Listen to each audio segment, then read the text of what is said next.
मी माझ्या मामाकडे शहरात शिकायला होतो. मामाकडून काही होत नव्हते. मामाच्या लग्नाला 5 वर्षे झाली, पण अजूनही मामींना मूल बाळ नव्हते. म्हणून मामी खूप दुखी असायची. एके दिवशी गावाला अचानक नानीची तब्येत बिघडली. म्हणून मी मामीसोबत गावाला गेलो आणि फार्म हाऊसच्या घरात मामी म्हणाली, तू दिसायला लहान आहे, पण आतून तू खूप मोठा आहेस. माझं नाव विजय आहे. आमच्या घरात माझे बाबा, आई, मी आणि माझा लहान भाऊ असे 4 जण आहोत. माझं वय 19 वर्ष आहे. आई बाबा शेती काम करतात, त्यामुळे ते दोघे शेतीच्या कामात व्यस्त असतात. माझा भाऊ त्यांच्याकडे राहून शिक्षण घेतो आणि यूट्यूबवर व्हिडिओ अपलोड करून पैसा कमवतो आणि शेती कामातही त्यांना मदत करतो. मी शिक्षणासाठी माझ्या मामाकडे शहरात राहतो. माझे मामा पुण्यामध्ये मोठे बिझनेसमॅन आहे, म्हणून पुढचं शिक्षण मी तिथेच राहून घेतो. तिथे मामा आणि मामी दोघेच असतात. ही कथा आहे माझी आणि माझ्या मामीची. जेव्हा मी माझ्या मामीला तिच्या वडिलांच्या गावात सुंदर वेळचा अनुभव दिला. मित्रांनो, माझ्या मामीचे नाव रेश्मा आहे. त्याची उंची साधारणपणे लगभग 5 फूट 5 इंच आहे आणि शरीराने भरदार आहे. माझी मामी बहुतेक वेळा साडी घालते, पण रात्री झोपताना नाईटी घालते. एके दिवशी मामीच्या सासूचा म्हणजेच माझ्या नानीचा फोन आला. नानीने सांगितलं की नानाची तब्येत ठीक नाहीये आणि मामीला गावाला यावं लागेल. मी मामीला फोन दिला आणि त्यांनी नानीशी बोलून घेतलं. मामीने नानीला सांगितलं, मी आणि माझा भाचा उद्या सकाळी गावाला येतो. रात्री मामीने मामाशी बोलायला सुरुवात केली. ऐकलात का? सासूबाईचा फोन आला होता. माझ्या सासऱ्याची तब्येत बरी नाहीये, आपल्याला गावाला जावं लागेल. मामा म्हणाले, अगं रेश्मा, मला खूप काम आहे. असं पण काम खूप लॉसमध्ये चालू आहे, मी येऊ शकत नाही. तू असं कर, तू विजयला सोबत घेऊन निघून जा. असं म्हणून मामांनी मला बोलावलं आणि मी त्यांच्याजवळ गेलो.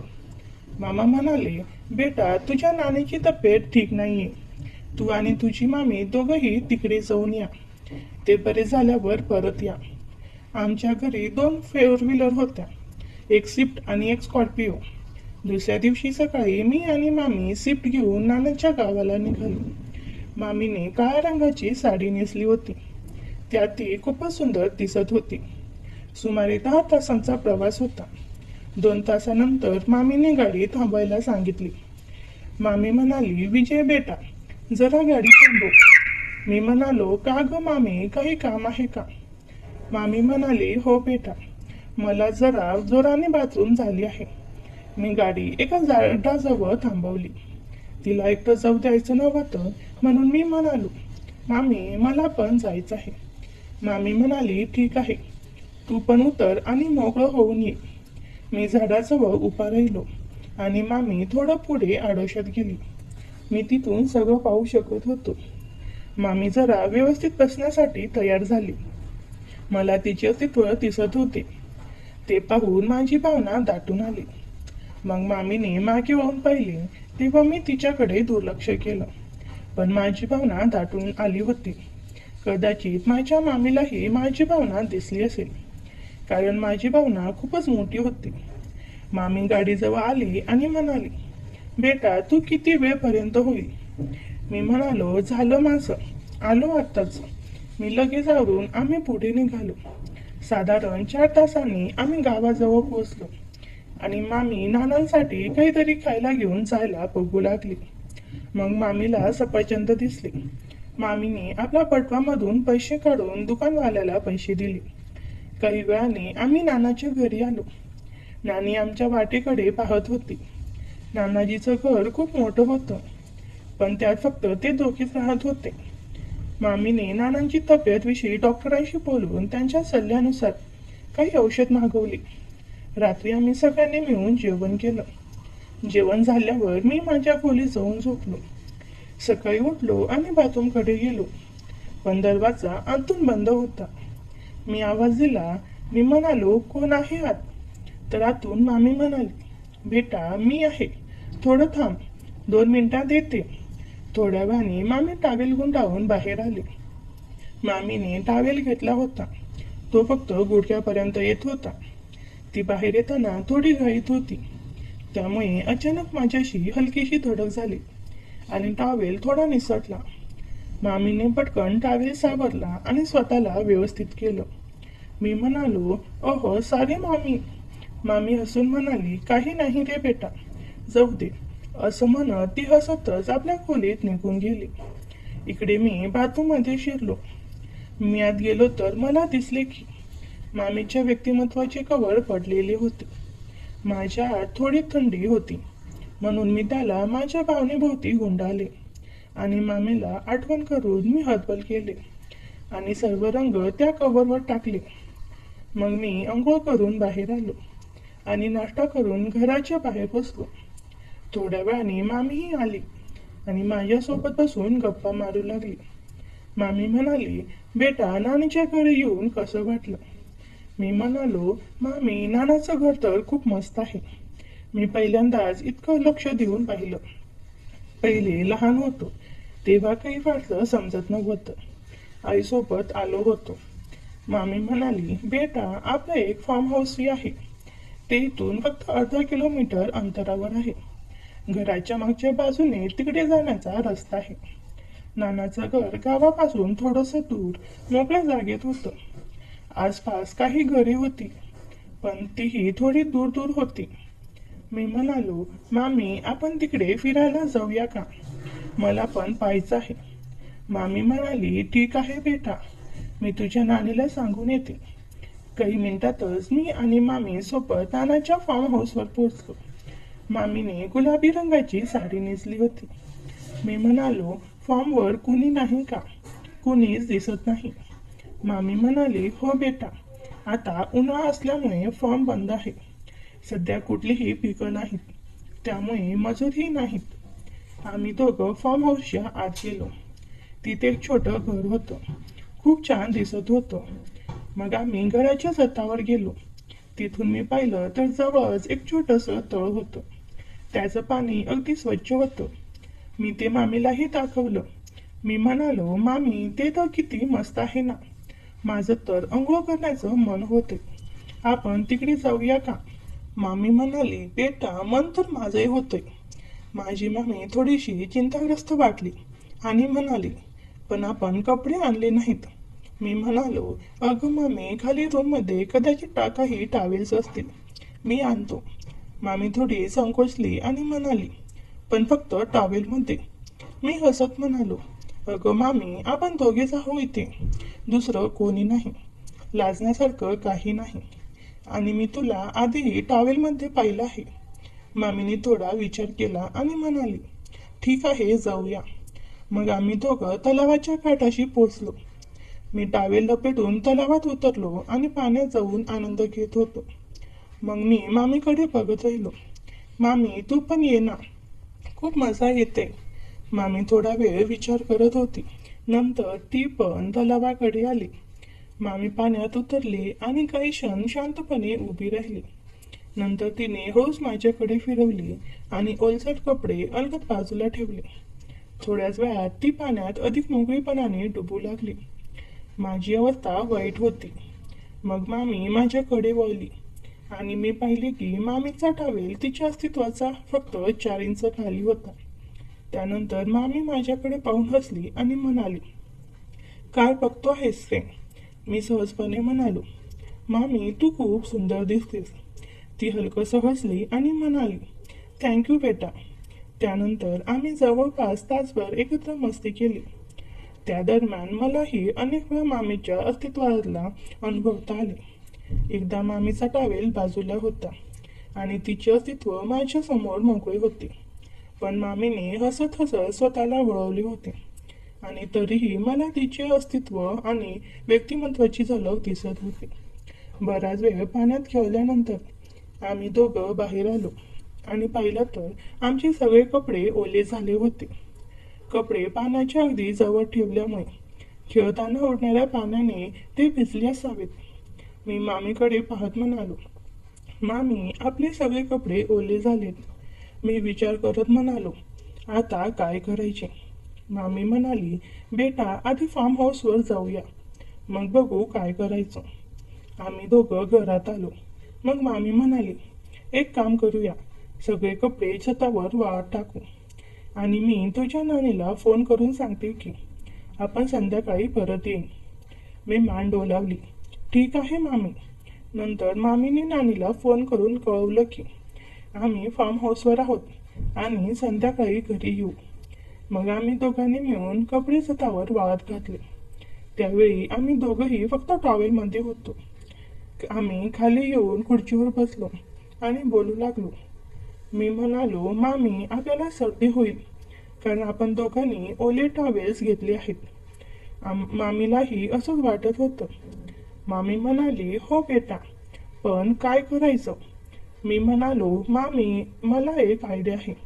मामी म्हणाली, काय. मी म्हणालो, आपण दोघं काही वेळ टॉवेल शिवाय राहूया आणि टॉवेल सुकल्यावर परत घालू. मामी म्हणाली, चांगली कल्पना आहे, पण बाळा मी तुझी मामी आहे, मी एक स्त्री आहे. मी म्हणालो, मामी मी तुझा मुलगा सारखा आहे, तू कशासाठी लाजत आहेस. अगदी लहानपणीही तू मला अशी पाहिलं आहेस. आई म्हणाली, ठीक आहे बेटा, तुला काही प्रॉब्लेम नसेल तर मी मान्य करते. मग मम्मीने घराचा दरवाजा अजून बंद केला आणि आम्ही दोघंही मोकळे बसलो. मामी हाताने तिचे अस्तित्व लपवत होती, पण तिचे व्यक्तिमत्व सगळे दिसत होते.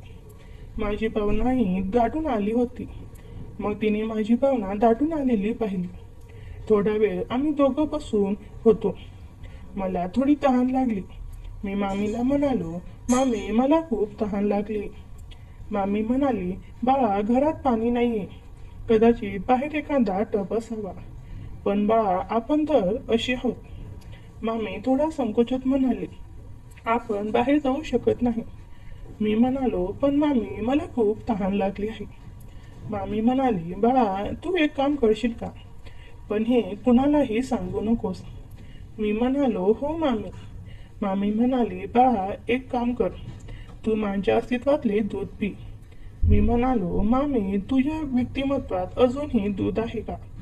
मामी म्हणाली, हो बेटा, तुझ्या मामांना दूध प्यायला खूप आवडतं, म्हणून मी औषध घेऊन माझ्या व्यक्तिमत्वात दूध बाहेर पडण्याची व्यवस्था केली आहे.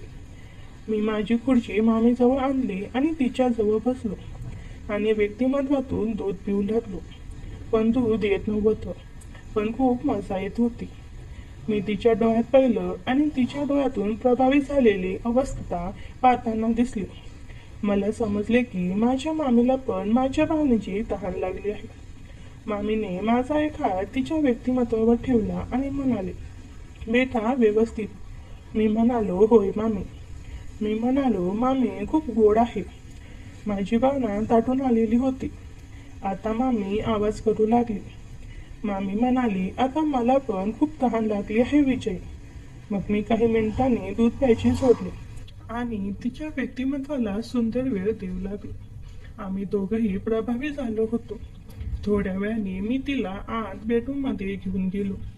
ती पूर्णपणे हिरोईनसारखी दिसत होती. ती म्हणाली, बेटा हे कुणाला सांगू नकोस, हे प्रकरण फक्त आपल्या दोघांमध्येच राहावे. मी म्हणालो, हो मामी. मग मी मामीच्या जीवनावर भावना घासू लागलो. मामी हळू आवाजात म्हणाली, बेटा तू पॉकेट आणलास ना. मी म्हणालो, नाही मामी. ठीक आहे, तू एक काम कर, शेवटच्या वेळी जेव्हा रंग सोडणार आहेस तेव्हा ते माझ्या जीवनावर सोडू नकोस. रंग बाहेर टाक, नाहीतर बेटा तू पाप होशील. मी म्हणालो, हो मामी. मी रंगाची पिचकारी बाहेर सोडली. मग मी माझी भावना तिच्या जीवनात टाकली तर मामी ओरडली, अरे त्याला बाहेर काढ. मी माझी भावना बाहेर काढली आणि मामीला विचारले, मामी काय झाले. मामी म्हणाली, तू एक काम कर, थोडं तेल आण आणि ते तुझ्या भावनेवर लाव आणि थोडं जीवनावर पण, मग मला सुंदर वेळेचा अनुभव दे. मी थोडे तेल आणले आणि तिच्या जीवनावर लावले आणि भावना आत टाकून सुंदर वेळेचा अनुभव तिला देऊ लागलो. मी म्हणालो, अरे मामी मला खूप मजा येत आहे. सुमारे 30 मिनिटे सुंदर वेळ घालवल्यानंतर मी पिचकारीतून रंग सोडणार होतो. मी म्हणालो, अरे मामी मी रंग सोडणार आहे. मामी म्हणाली, बेटा रंग जीवनात नको सोडू. मी सुंदर वेळचा अनुभव घेत असताना चुकून सर्व रंग बाहेर आला. मी म्हणालो, अरे मामी मला माफ कर, चुकून झालं. मामी म्हणाली, बेटा तू काय केलंस? माझी भावना अजूनही तिच्या जीवनातच होती. मामी म्हणाली, बेटा एक काम कर, संध्याकाळी कोणत्याही मेडिकल स्टोअरमधून औषध आणि काही पॉकेट घेऊन ये. मी म्हणालो, हो मामी, चांगली कल्पना आहे. त्यानंतर आम्ही दोघांनी फार्म हाऊसमध्ये 3 वेळा सुंदर वेळचा अनुभव घेतला. मग आम्ही घरी आलो. संध्याकाळी मी मेडिकलवरून काही गोळ्या आणि पॉकेट आणले आणि मामीला दिली. रात्री मामीने नानीला सांगितले, मी विजयसोबत खोली झोपते. त्यांना यावर काही अपेक्षा नव्हता. अशा प्रकारे आम्ही काही दिवस नानाच्या घरी राहिलो. रोज दुपारी आणि रात्री उशिरापर्यंत आम्ही आनंदाने वेळ घालवत होतो. एके दिवशी आम्ही सकाळी लवकर उठलो. गावातून परतण्याची तयारी सुरू केली. मामींनी नानाजी आणि नानींना निरोप दिला. नानाजींची तब्येत आता बरी सुधारली होती, त्यामुळे त्यांच्या चेहऱ्यावर समाधान दिसत होतं. नानी म्हणाली, रेश्मा, विजय बेटा लवकर परत या हो. मामीने हसत होकार दिला आणि मी गाडीची चावी हातात घेतली. मामीने आज गुलाबी रंगाची साडी नेसली होती आणि तिच्या चेहऱ्यावर एक वेगळी चमक होती. कदाचित गावातील त्या खास क्षणामुळे ती थोडी मोकळी आणि आनंदित वाटत होती. आम्ही गाडीत बसलो आणि परतीच्या प्रवासाला निघालो. पहिले 2 तास शांततेत गेले. मी गाडी चालवत होतो आणि मामी बाजूच्या सीटवर बसून खिडकीतून बाहेर पाहत होती आणि बाहेरचा नजारा पाहत होती. मग अचानक मामी म्हणाली, दीपक तुला गावात कसं वाटलं? मी म्हणालो, मामी खूप मजा आली. फार्म हाऊस, स्थळ आणि आपली मस्ती कधी विसरणार नाही. मामी हसली आणि म्हणाली, हो, पण आता घरी गेल्यावर सगळं नीट हाताळायचं हो. तुझ्या मामांना काही कळायला नको. मी म्हणालो, काळजी करू नको मामी, मी काही सांगणार नाही.